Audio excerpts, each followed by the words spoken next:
Bien dormir avant les examens, est-ce que c'est possible? Aujourd'hui, je vais développer le sujet du sommeil pour les étudiants. Alors si vous préparez des examens, si vous avez n'importe quelle épreuve ou n'importe quelle compétition, eh bien ça va aussi vous être utile. Parce que on est pour beaucoup passé par là. Avoir des examens, c'est très stressant. Les études de façon globale, c'est plutôt stressant. N'importe quel test qu'on prépare, eh bien, ça revêt son lot de stress. Donc, j'avais envie de vous donner quelques pistes pour savoir par quoi commencer si on veut bien se reposer pour réussir ces examens. Avant de passer aux 3 conseils pratiques que je vous ai préparés, je voudrais poser certaines choses. Déjà, tout ne se joue pas la nuit d'avant les examens. Souvent, on met un trop gros enjeu sur cette nuit qui précède les examens. C'est-à-dire que si on a l'habitude d'avoir un plutôt bon sommeil, en tout cas qu'on alloue suffisamment de temps à son sommeil, si on se repose bien, eh bien, même si la nuit précédant l'examen, le test ou l'événement qui est important pour vous se déroule moins bien, c'est pas grave parce que votre corps, il va gérer. Il va trouver les ressources pour pouvoir faire ce que vous lui demandez de faire. Donc ça, c'est déjà une première chose à savoir et c'est important parce que ça permet de se déstresser un petit peu. Alors je sais que quand on est étudiant, c'est pas toujours facile de bien se reposer de façon globale. En tout cas, on a tendance à sortir beaucoup, on a tendance à se prévoir aussi beaucoup de choses, à avoir des journées un peu à rallonge, des semaines à rallonge aussi, entre les cours, les moments sociaux, les activités sportives ou toutes les activités qu'on peut faire. Je sais que c'est pas évident, mais c'est quand même quelque chose à garder en tête. C'est-à-dire que si on veut se déstresser, se dire la nuit d'avant, c'est pas grave, j'en fais pas cas parce que je sais que je me suis bien reposée avant, ben, faut pouvoir l'anticiper un petit peu. Et c'est peut-être pas toute l'année, mais ça peut être le mois ou les 15 jours, 3 semaines avant vos examens. Ben ça peut être intéressant de se focaliser sur votre sommeil pour capitaliser avant. Et le deuxième point qui est important, c'est le fait de travailler sur le lâcher-prise. Souvent, on croit que le lâcher-prise, c'est quelque chose qui certaines personnes peuvent le faire, d'autres pas, c'est quelque chose qui relève un peu de la fatalité. On n'a souvent pas conscience que ça s'entraîne, que ça s'apprend. Et c'est vraiment mon but aujourd'hui de vous dire si, lâchez prise, arrêtez de vouloir tout maîtriser et se déstresser pour quelque chose. Oui, c'est possible. Mais c'est sûr que si vous faites ça juste 2 jours avant les examens, ça risque d'être compliqué parce que comme tout entraînement sportif ou comme tout entraînement tout court de son esprit, eh bien, ça nécessite une fréquence, ça nécessite de faire ça avec de la récurrence et aussi avec un petit peu de rigueur. Donc si vous écoutez cette vidéo relativement en amont de vos examens ou de vos épreuves, des événements qui vont arriver, eh bien pensez d'ores et déjà à mettre des routines de lâcher prise et je vais dans les conseils bien sûr vous donner des choses concrètes que vous allez pouvoir utiliser. Alors, premier conseil, ça va être d'avoir justement un journal de planification avant les examens. Donc on peut appeler ça un rétro-planning aussi, que vous puissiez poser les choses, poser vos révisions, poser peut-être vos sorties comme je vous le disais, pour être sûr que vous ayez suffisamment de nuits où vous allouez assez de temps à votre sommeil. Et puis, comme ça, vous pouvez anticiper vos révisions. Parce que souvent, on se fait prendre au piège. Moi, je me rappelle, la première, ça arrivait tellement vite, on se disait « Ah, mais c'est la semaine prochaine, c'est juste pas possible. Il me reste encore ça à faire. » Donc, si vous faites ce rétro-planning, ça veut dire que vous allez pouvoir voir un petit peu où vous en êtes. Ça va vous permettre justement de poser plus facilement votre cerveau, de déstresser. Donc ça, c'est un outil pratico-pratique qui vous permet de vous projeter, de visualiser sans que ça génère du stress parce que vous savez que vous avez le temps, que ça tient dans la plage de temps que vous vous êtes fixé. Donc bien sûr, hein, mettez des temps d'aléas parce que des aléas, il y en a toujours. Et comme ça va vous permettre d'avancer sereinement vers vos examens et d'allouer suffisamment de temps à votre sommeil aussi. En tout cas, de réguler les soirées, les sorties, etc. Ensuite, deuxième point. Ça rejoint le fait qu'il faut allouer du temps à votre sommeil.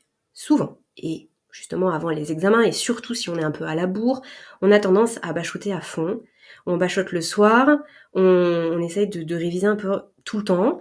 On travaille beaucoup, on a les cours parfois en parallèle, on a toujours nos activités diverses et variées, et ce qui fait qu'en fait, on n'a pas de break dans la journée, ou très très peu. En tout cas, on s'en laisse peu. Et ça a comme répercussion de mettre votre système en alerte, en alarme, et vous vous retrouvez un peu en hypervigilance. Donc ça veut dire que votre sommeil, il peut se dégrader peut-être une semaine, 15 jours, même 3 semaines avant les examens, et c'est de pire en pire. Et donc, le fait de voir que vous dormez moins, ça engendre encore plus de stress, et donc on est dans un cercle vicieux. Donc là, l'idée, ça va être de garder en tête que vous avez besoin de break dans votre journée, vous avez besoin de temps de repos, et c'est pendant ce repos que l'apprentissage se fait le mieux. Et c'est pour ça que le rétro-planning, il est important, parce que quand vous voyez venir et que vous savez quand est-ce que vous mettez vos plages de révision, eh bien ça vous permet d'être beaucoup plus serein, beaucoup plus sereine. Il ne faut pas oublier que, comme quand on va faire une activité physique, c'est pas pendant l'activité physique qu'on progresse, qu'on devient meilleur, qu'on a plus de muscles, qu'on est plus adroit en fonction de ce qu'on fait. Non, non, non. C'est après. C'est pendant les phases de repos. En fait, les activités physiques, elles sont vraiment catabolisantes, elles vont vraiment prendre de l'énergie, elles vont détruire les fibres musculaires, etc. Et par contre, pendant le repos qui suit, s'il y a repos, là, il va y avoir reconstruction, il va y avoir bénéfice, il va y avoir progression. Et en fait, c'est exactement pareil avec les révisions, c'est exactement pareil avec votre cerveau. Si vous faites que bachoter, qu'il n'y a jamais de break, eh bien, vous allez finalement apprendre plus lentement, apprendre moins bien. Et ça peut être vraiment frustrant parce qu'en fait, vous allouez beaucoup de temps pour moins de bénéfices. Donc, pensez à faire des breaks et notamment à allouer du temps à votre sommeil parce que c'est dans le sommeil que vous allez pouvoir apprendre, mémoriser et avoir plus de capacité de concentration aussi. Et notamment pendant la phase des rêves, la fameuse phase de sommeil paradoxal. C'est là où votre cerveau, il va classer, il va trier la mémoire à court terme dans la mémoire à long terme. Donc c'est vraiment important d'avoir suffisamment de sommeil parce que c'est surtout en fin de nuit qu'on a le sommeil paradoxal. Le troisième point, là pour le coup, c'est vraiment un outil concret de lâcher prise. Donc au-delà des breaks, au-delà du fait de prendre du temps pour son sommeil et de ne pas bachoter en continu, de ne pas faire que réviser, vous avez aussi la possibilité de venir apaiser votre système nerveux en pratiquant juste des petites minutes de respiration consciente. Alors vous allez me dire, respirer c'est bon, je fais ça toute la journée, sinon je serais mort. Mais on va aller un petit peu plus loin. Oui, la respiration, c'est sûr que votre corps il respire du matin au soir et du soir au matin. Mais on peut avoir une respiration qui peut être un peu haute, un peu saccadée et qui va pas être pleinement apaisante, surtout quand on est stressé. Donc ça va dans les deux sens. Si on est stressé, on respire moins bien. Si on respire moins bien, ça stresse notre corps. Donc là, il faut rompre le cercle vicieux. Et ça, on va le faire juste en mettant de la conscientisation sur le diaphragme, sur le buste, sur la respiration. Concrètement, ça veut dire quoi? Ça veut dire que vous allez pouvoir vous asseoir, vous allonger, vous mettez 3 minutes, 5 minutes sur votre minuteur, peu importe, entre justement 2 temps de révision, entre 2 cours, entre 2 activités, et vous essayez de faire ça tout au long de la journée, et le soir au coucher, vous allez voir que c'est un outil très très puissant. Donc vous mettez votre minuteur, comme ça vous savez que ça va sonner, vous n'allez pas faire ça pendant un temps infini, vous ne pensez plus au timing. Et là, vous allez simplement vous concentrer et observer ce qui bouge pour vous. Qu'est-ce qui bouge dans votre corps? Est-ce que vous sentez votre ventre qui bouge, les côtes, peut-être les clavicules, peut-être que les épaules montent, ce qu'on cherche à éviter. Peut-être qu'au niveau du dos, vous allez sentir qu'aussi il y a possibilité de venir chercher du volume.